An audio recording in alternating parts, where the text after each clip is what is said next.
Hello everyone, and welcome back to your daily government and financial news update.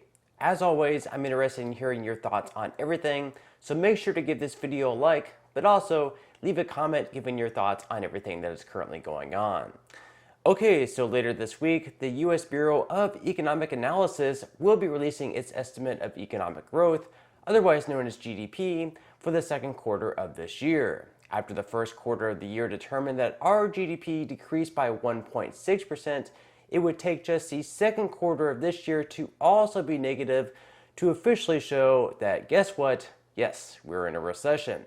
Well, that's the common definition of a recession anyways. Sadly, it isn't all that surprising that the White House has gone ahead and jumped the gun on this one and changed the definition to a recession prior to it happening. Now, according to a whitehouse.gov blog post, they write, "What is a recession?" While some maintain that 2 consecutive quarters of falling real GDP constitute a recession, that is neither the official definition nor the way economists evaluate the state of the business cycle.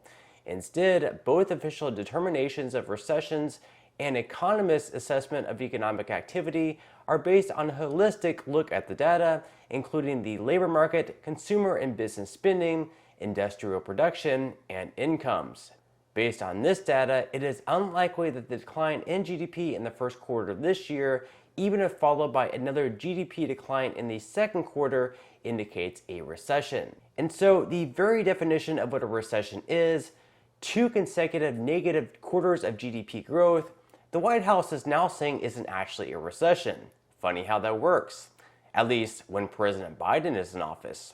Now, here is Treasury Secretary Janet Yellen even sort of admitting that we are on the verge, if not already, in a recession. GDP will be closely watched. A common definition of recession is 2 negative quarters of GDP growth, or at least that's something that's been true in past recessions. When we've seen that, there has usually been a recession. And many economists expect second quarter GDP to be negative. First quarter GDP was negative. Of course, not everyone is in denial. Someone who has been right about almost everything over the past couple of years, most notably the inflation that's most definitely not been transitory, is Larry Summers.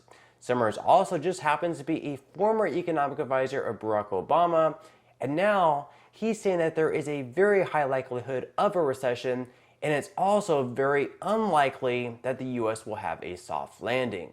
I think there's a very high likelihood of recession.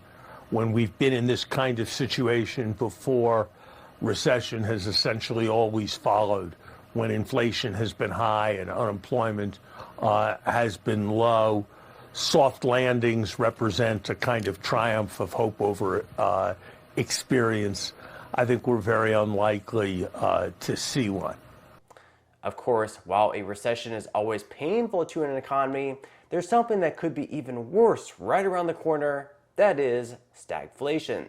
This would be a combination of a weak economy and sharply rising prices. Now, typically, when an economy is weak, inflation is at least much lower because there's less consumer demand and lots of unused products and services. Now, when stagflation happens, it can typically last much longer and also be much more difficult for officials to solve. In the United States from 1974 to 1982, for example, inflation and unemployment were both above 5%. This period was when the definition of stagflation was first coined, and now, according to the Brookings Institute, there are a lot of similarities between the 1970s and 2020s. So could we be headed towards stagflation in the near future? According to Larry Summers, it's a real possibility. So I think there's also a greater risk of stagflation and this episode being with us for some number of years than the market is currently discounting. On Wednesday of this week, it's very likely that the Federal Reserve will announce its second 0.75 percentage point increase in its short-term rate in a row, another hefty increase that hasn't been seen since 1994. This will put the Fed's benchmark rate in the range of 2.25 to 2.5%, also the highest level since 2018. Now, most experts believe this rate will continue to increase until it reaches around 3.5%, which would also be the highest since 2008. From there, depending on where inflation is, we may continue to see even larger increases in the future. Now, with the latest increases that have already been done, the housing market has absolutely been torpedoed, with rates doubling in the past year, all the way to 5.5% on average.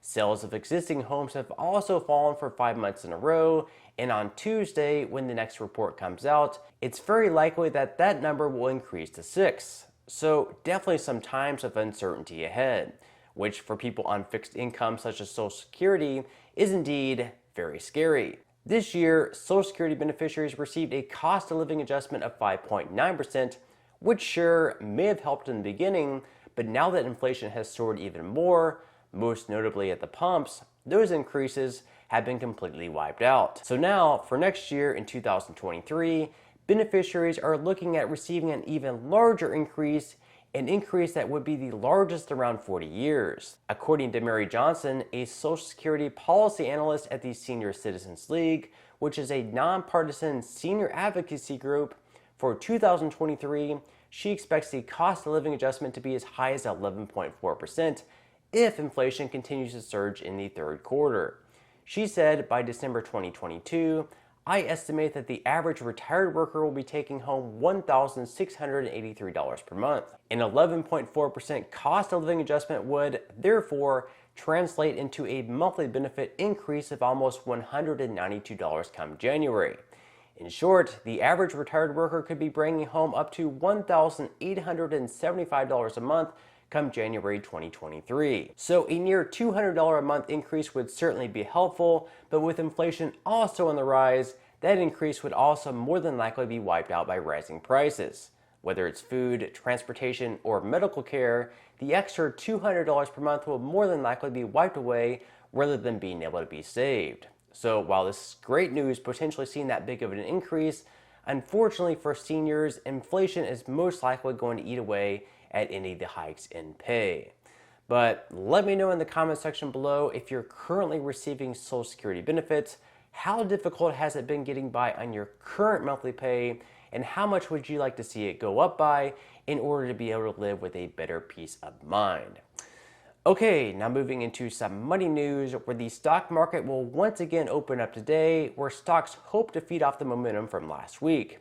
Futures for today are currently in the green, with Dow futures up 0.25%, S&P 500 futures up 0.26%, and NASDAQ futures also in the green, up 0.35%. Over the last 5 days, the S&P 500 index has been up by 2%, the Dow Jones up by 1.34%, and the NASDAQ up 2.36%. So things have definitely been trending upwards over the last month for stocks, but the only question is, with more rate increases by the Fed soon to happen in the future, will they be able to keep rising? Meanwhile, Bitcoin hasn't seen quite the same success as over the last day. It's dropped off from being over $23,000 per coin all the way back down to $22,000.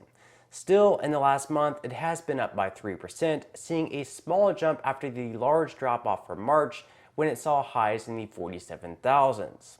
So with that said, considering that we are seeing some pretty low prices both in the stock market and Bitcoin, it definitely wouldn't be a bad time to start investing, or if you already are investing, to continue your dollar cost averaging in.